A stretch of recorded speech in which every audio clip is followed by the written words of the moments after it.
The early morning sun barely pierced the thick, ominous clouds that loomed over the runway, casting an eerie glow on the Boeing jet that sat poised for takeoff.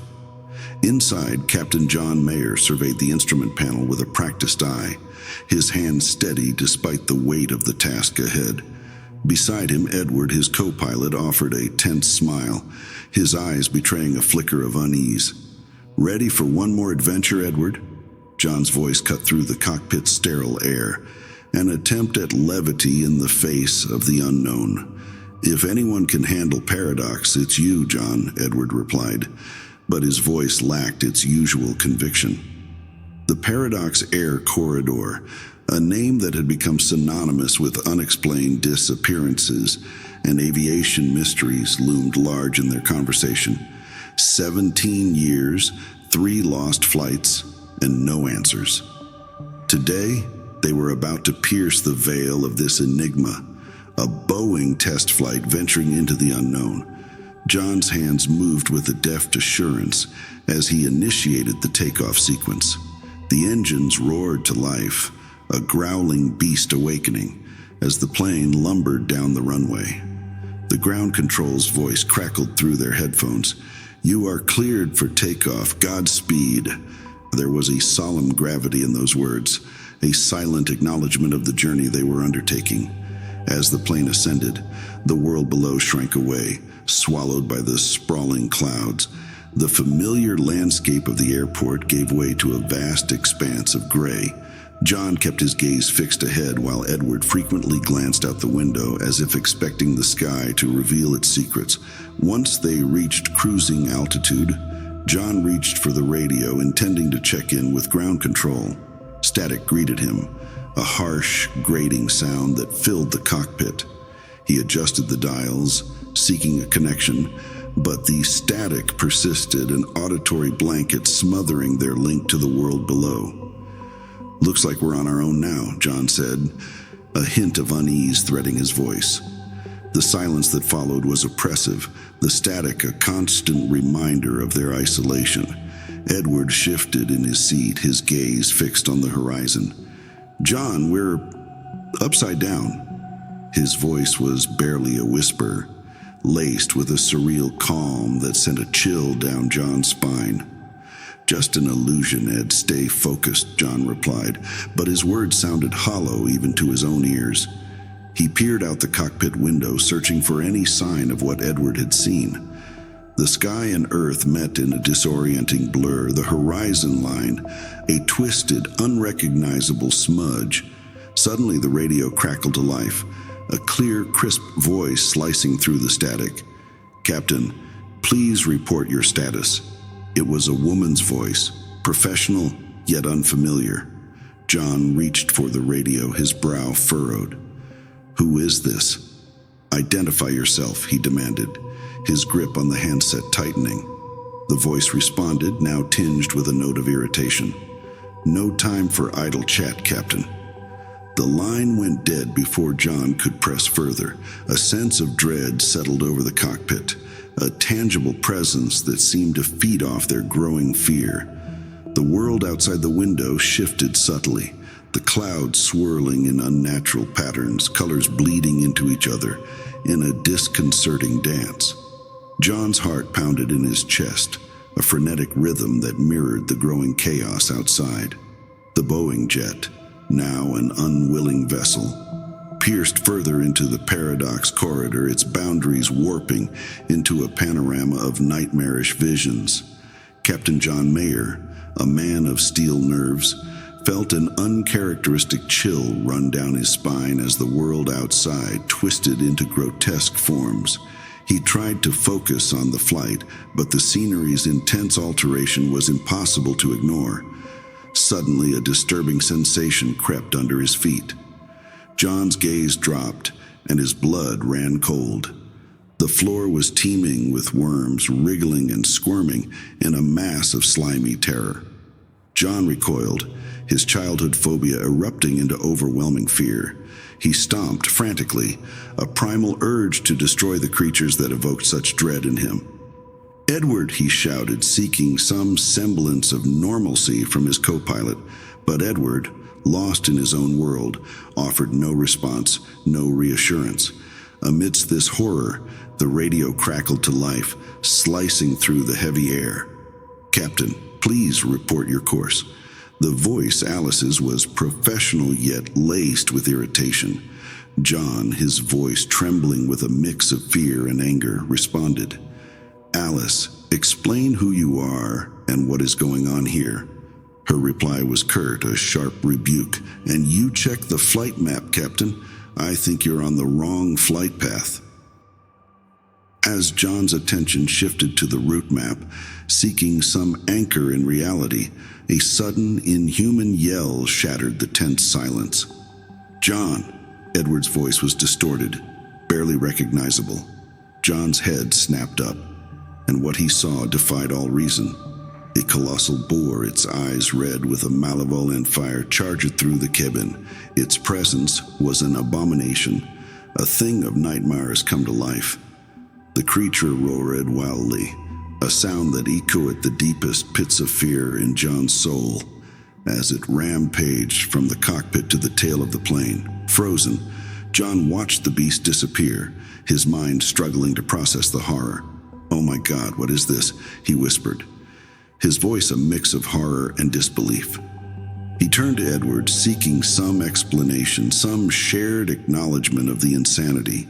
But Edward was slumped over, unconscious, lost to the world. The paradox corridor wrapped its invisible, malevolent grip around the Boeing jet, morphing the cockpit into a chamber of horrors. Captain John Mayer, surrounded by an ever-tightening vice of fear, ripped off his headset in a futile attempt to silence the haunting voice of Alice.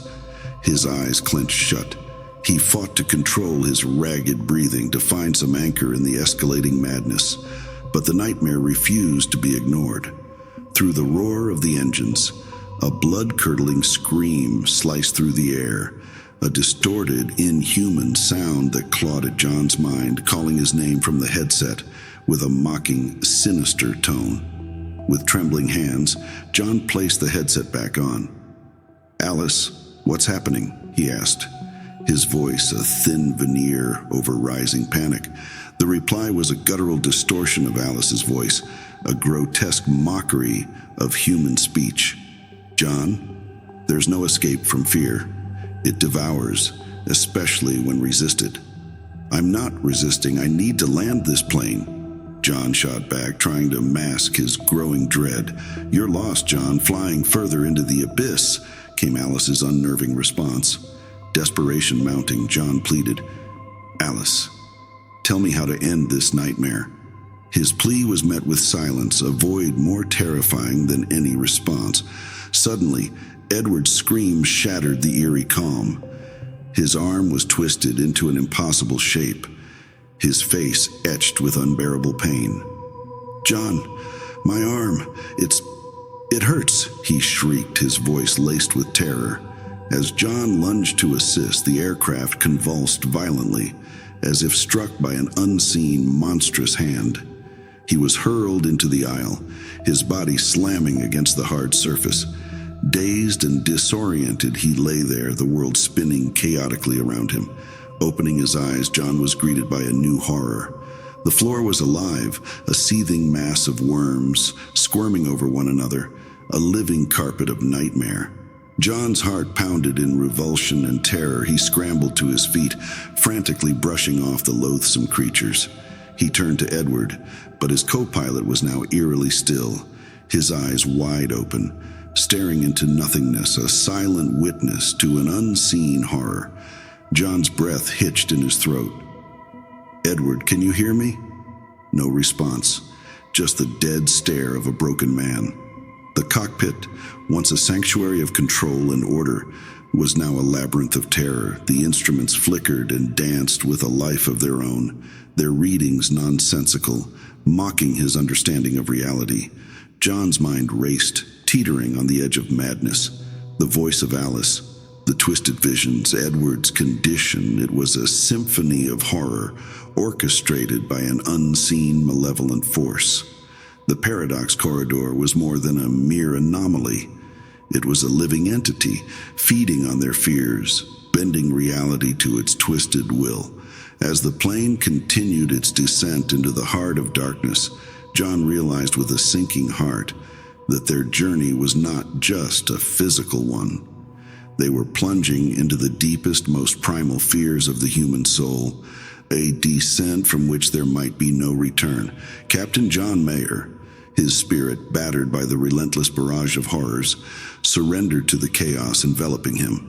The view outside the cockpit window had become a gallery of the impossible. UFOs darted across the sky in impossible maneuvers. Spectral animals prowled the clouds, and ghostly figures floated in and out of existence. Human shapes, twisted and distorted, appeared and vanished like cruel mirages. Amidst this pandemonium, Alice's voice sliced through the din. "John," it called, chillingly calm. John, his voice barely a whisper, replied, "Yes, Alice." The futility in his tone was palpable. "I don't need you, John. Edward is going to die anyway. Forget about him. I just need your airplane." Alice's voice was cold, detached. "Alice, Edward is right here. He's just unconscious," John protested weakly, glancing at his co-pilot's lifeless form. "He'll die of pain shock, John. Forget about him," Alice insisted, her voice devoid of empathy. John, driven by a fading glimmer of hope, reached for Edward, checking for a pulse. At his touch, Edward's body convulsed violently, releasing an inhuman wail of agony before collapsing into stillness. His breathing ceased. The finality of death was unmistakable. Overwhelmed by grief and terror, John's legs gave way. He collapsed onto the floor, his mind reeling. The cockpit, once a haven of order and control, now felt like a tomb, enclosing him with the shadows of despair. Alice's voice continued to haunt him, a relentless torment. It tore through the speakers in his headset with such madness that John, unable to bear it any longer, crawled desperately toward the tail of the plane, seeking escape from the auditory assault. As he reached the tail, his blood ran cold. The monstrous boar that had once terrorized them stood there, its eyes burning with a hellish glow. Paralyzed with fear, John let out a scream, a primal sound born of pure terror. He scrambled back to the cockpit, his heart pounding in his chest like a wild drum. In a frenzy, John grabbed the microphone, his voice trembling with fear and desperation. "Alice, how do I stop all this?" he demanded, the edges of his sanity frying.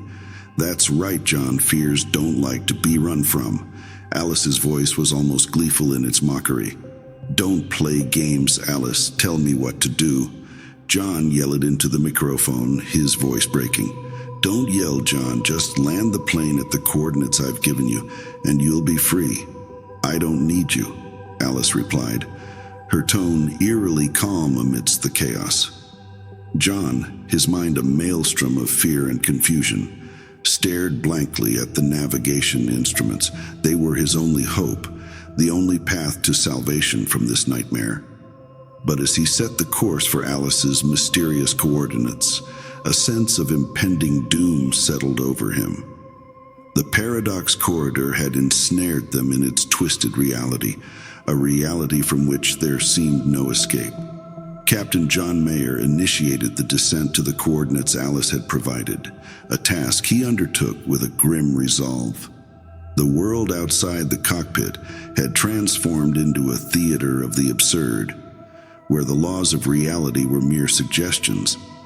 Terrifying spectral beasts materialized and vanished in the blink of an eye, each apparition more horrifying than the last. John, although deeply shaken, maintained a semblance of professionalism.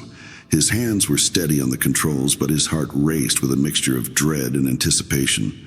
The world around him was descending into madness, and he was its reluctant pilot. Amidst this chaos, a massive, shadowy form loomed near the airplane. It was colossal, resembling a gargantuan ship, hovering ominously close. John's eyes widened in fear. This was no ordinary aircraft. It was something otherworldly, a behemoth of the skies that defied explanation. Suddenly, the radio crackled with a new voice, an unfamiliar male voice, distorted and filled with anguish. "Captain Boeing, please make contact," it pleaded desperately. John, his voice a mix of confusion and concern, responded, "Captain John Mayer here. Captain, please give me the landing coordinates. All crew members are dead. I need landing coordinates to stop this horror." The voice was frantic, the plea for help almost palpable. Before John could respond, the transmission was violently cut off. Alice's voice, now a harrowing shriek, filled the cockpit. "John, no negotiating. Do you want this to end, or do you want to hang around in this horror forever?" John, his mind reeling, shot back. "Alice, what was that? What's going on?" "It's none of your business, John. Just follow the course that's been set. Land the plane," Alice commanded, her tone sharp and unyielding. As John Mayer continued the descent, the world outside the cockpit window transformed into an ever more nightmarish landscape. The air around the plane rippled like water, distorting reality into grotesque shapes. Shadowy figures moved in the clouds, their forms fluid and menacing, their eyes glowing with a malevolent intent. John's heart pounded in his chest as he tried to focus on the task at hand. Suddenly, the aircraft was engulfed in a thick black fog, turning day into night. The instruments flickered wildly, their readings becoming erratic and unreliable. John felt as if the plane was being swallowed by the darkness itself. From the fog emerged faces twisted in pain and terror, pressing against the windows, their mouths open in silent screams. John recoiled in horror, his mind struggling to process the ghastly spectacle. The faces were those of people he had known, loved ones long gone, their eyes accusing, full of sorrow and betrayal.